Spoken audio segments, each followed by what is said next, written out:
But just don't expect me to bring back a whole batch of fish. It's been years since I dropped a line in water. Oh, don't worry about that, darling. One thing I don't want you to do is bring a whole bucket full of those slimy things for me to put into the freezer.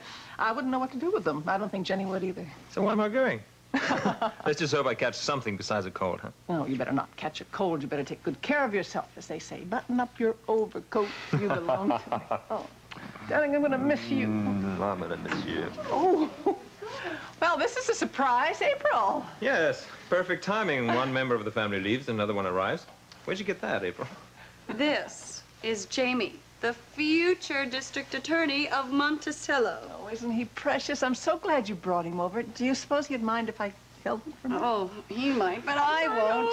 Oh, he weighs a ton. You got your meat. I had no other choice but to bring him over here. A babysitter can't exactly find assistant babysitters now, can she? I had an idea. I have an assistant babysitter. I told Jenny about this little fellow, and I know she'd love to meet him. Do you mind if I introduce them? Please, go ahead. We shall return, right, Jamie? Come. So you're babysitting for Raven and Logan, huh? Yeah, I am. I rather like it. I enjoy being with Jamie. Oh. Well, much as I'd like to be part of this domestic bliss, I think I've got to be leaving. I want to try and reach the lodge before night. Margot! What lodge? I'm going fishing, April. Oh, what about the unicorn? Who's minding the store? The store's going to be closed for the rest of the week. Didn't you hear about last night? Yes, of course I did. Shooting, was there any damage? Not really. We're closing down to give people a chance to forget. Yes, I suggested that he take a few days off just to relax. I thought it'd be a good opportunity. You're not going with him? Oh, darling, how can I go with him? I can't very well close up the studio, especially when my #1 assistant chooses to take care of that darling little boy instead, who has been kidnapped, by the way, by Jenny. She's stuffing him full of milk and cookies. Oh, he's such an adorable little boy. I know. Okay, Margot, I think it's time for you to say goodbye to your little boy. Come on. Goodbye, little boy. Oh. Take care of yourself. Come on. Bye, April. I want you to call me the minute you get there, so I'll be sure you're all right, darling. I will. You have a wonderful time, and I love you. And I love you.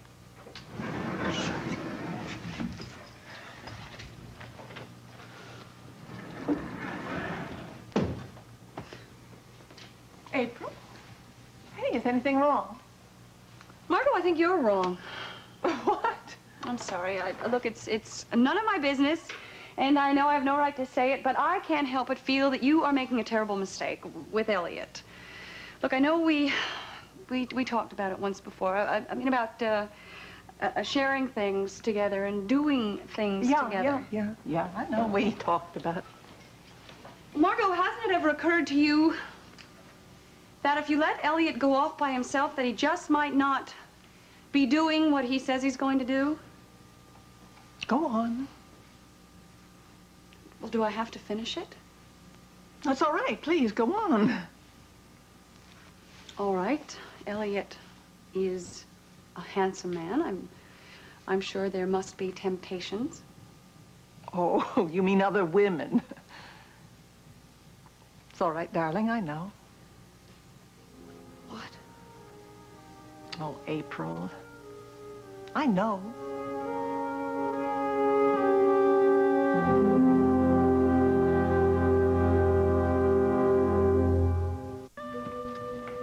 Margot, are you saying that you know Elliot is seeing someone else? I didn't say that. It certainly sounded like it.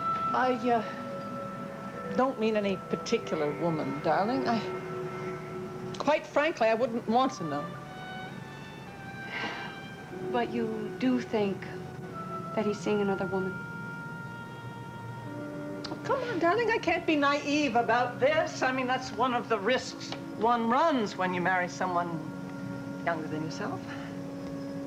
Look, Elliot and I have always been very rational from the first moment we talked about that. It's a word I hate, you know.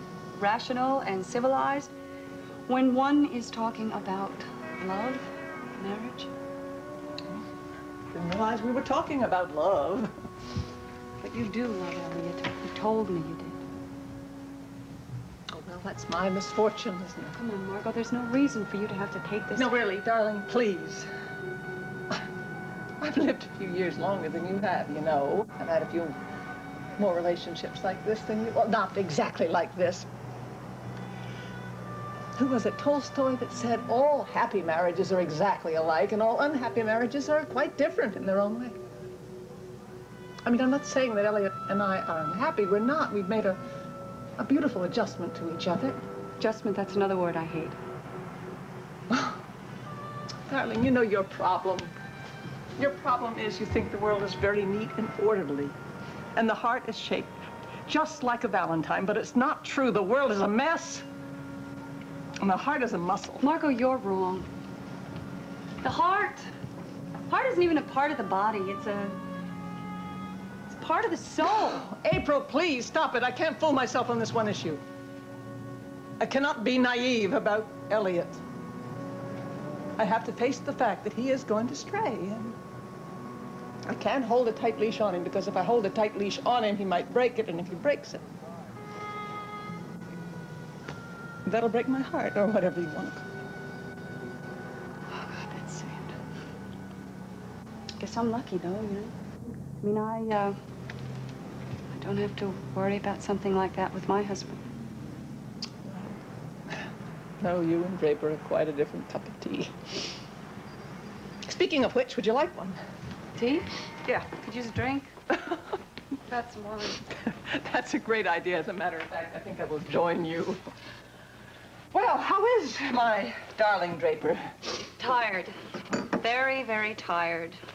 Preoccupied. Sorry to hear that. He is very determined to earn a lot of money to pay you back the $35,000. That is very foolish. There, you see, your husband has one negative trait. Pride. Foolish, foolish pride. Well, I've thought a lot about it, and I'm not so sure that Draper isn't right. About what? Well, Margot, I think I was wrong. I think we were both wrong in keeping from Draper the fact that you put up the $35,000.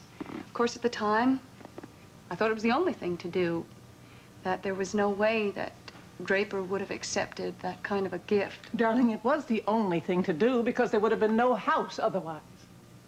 Margot, I think we should have taken our chances. I believe now that we should have discussed it openly with Draper. There's a chance, a very slight chance, that he might have accepted it if he knew how much it meant to me. Now, you're being naive. He never would have accepted the money, period. He might have, as a loan. Oh. Margot, that's what he considers it now, a loan. The difference is he'd be a lot less bitter. A lot less bitter about, well, about feeling he was deceived. And it's not right to deceive people. It can be. I mean, if it's for the person's good. No, it's not right for Draper, and it's not right for me. I mean, I'm upset that I deceived myself into believing that it was for my own good. Look, maybe I just better go check on Jane. April, maybe I want to talk to you about something about Draper's job offer. What about it? About David Henson. Darling, I feel just awful, but I should have called him. I should have called him. I should have called him and told him that Draper is such a wonderful attorney. And maybe it wouldn't have done any good, but at least I would have tried. Margot,